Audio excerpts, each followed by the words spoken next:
Total ପୋଛି ଆଉ ନାହିଁ କିଛି ଏକ୍ଜିଟ୍ ଫ୍ୟାନ୍ ଭଳିଆ ଟୋଟାଲ ପକେଇ ସାଇଲଣି ଆଉ କେତେ ପୋଛିବ ଆଉ ଟିକେ ପୋଛିବି ତା ନହେଲେ ମୋ ମନ ଜମା ବୁଝିବନି ନିଶ୍ୱାସ ମୋ ଘରେ ପଶିଲେ ଖାଲି ପୋଛିବ କି ପୋଛା ପୋଛିଛ ପୁରା ନଗେଇଛ ଆଖଡ଼ା ତ ପୋଛୁଥିଲ ହଉଥିଲା ତାପରେ ଏମିତି ପୋଛିଲେ ଯେ ମୋ ଦିହ କଣ ହେଇଗଲା ଟୋଟାଲ ଚୁପୁଡି ନଉଛୁ मोन गोलाप मो गोलाप पूरी भारी नरम आपण एठी बसंतु मो आपण न पछिले मो मन बुझिबो ना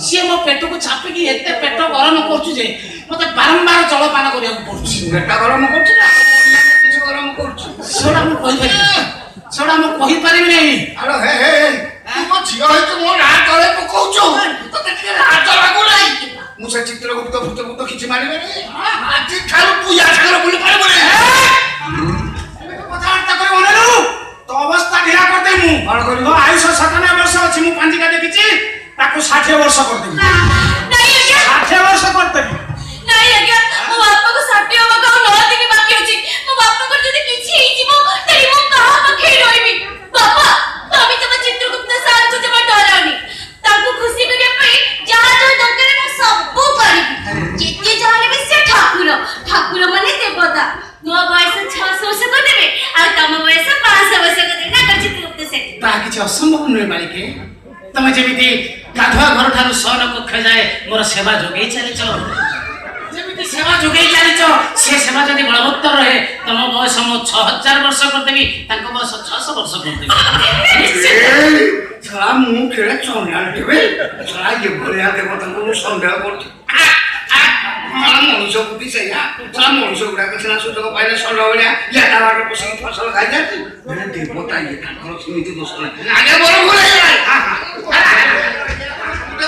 बुझी कि मु एबे विश्वास करछि देवता मानक चरित्र रे स्खलन नाही कला देवता मानक चरित्र रे स्खलन नाही आ सबुटु शीतल देवता है हमर चंद्र सबुटु हिट देवता है इंद्र सीए ताको गुरु पत्नी मानि नांती घंटी नै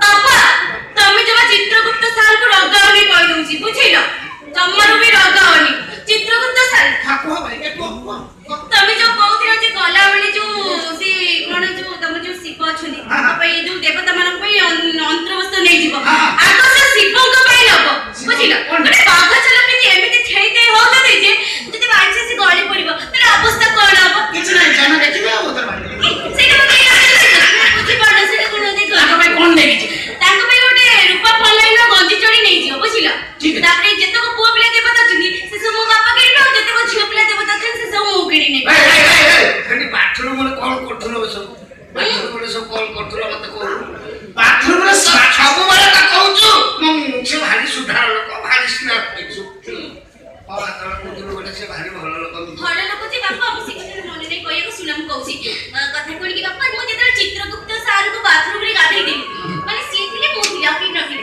पूरा चुपचाप पे ध्यान पूरा धीरे धीरे तब साबुन लगे देली तब पूरा साबुन लगे देली पूरा फेणा करी के तब घसी देली चुपचाप थिया से पूरा आखे पिछा पकेले अच्छा भाई के से जो फेणा भारतला से जिनसटे कोन सेटा मते कहलो सेटा होछि रोक शांत कोन सेटा सेटा होछि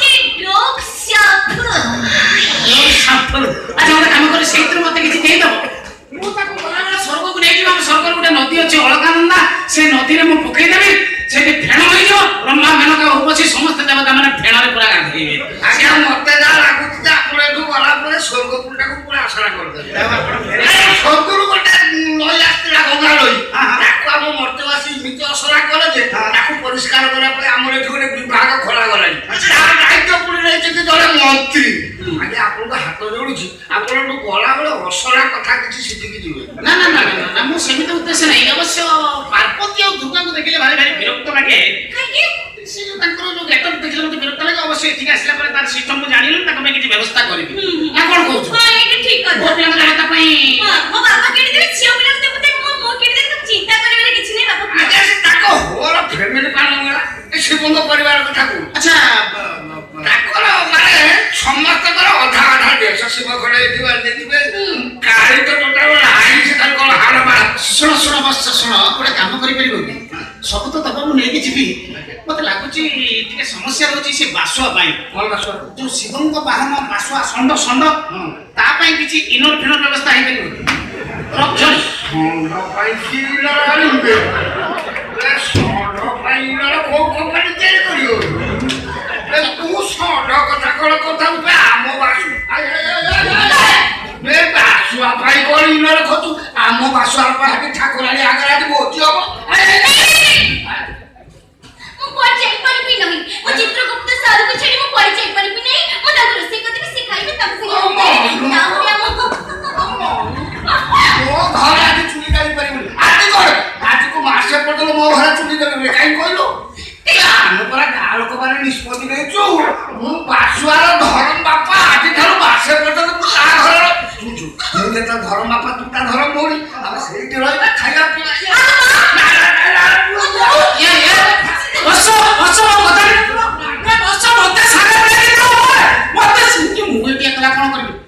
ମୁଁ ସ୍ୱର୍ଗପୁରକୁ ପଳେଇବି। ଇଏ ବଡ ଅତ୍ୟାଚାର ହେଲାଣି ମଣିଷ ଏଠି। ଇଏ ମୁହୂର୍ତ୍ତରେ ଏତେ ଟେନସନ କିଏ ନବ? ପଳେଇବା।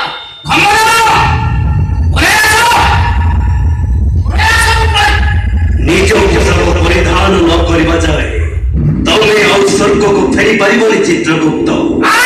ନିଜ ପୋଷାକ ପରିଧାନ କର, ତାପରେ ସ୍ୱର୍ଗକୁ ଫେରିବ। ପୋଷାକ ନ ପିନ୍ଧିଲେ ଏ ଘମଜାନ ମତେ ଆଉ ଉଠେଇକି ନବ ନାହିଁ। ଇଏ କଣ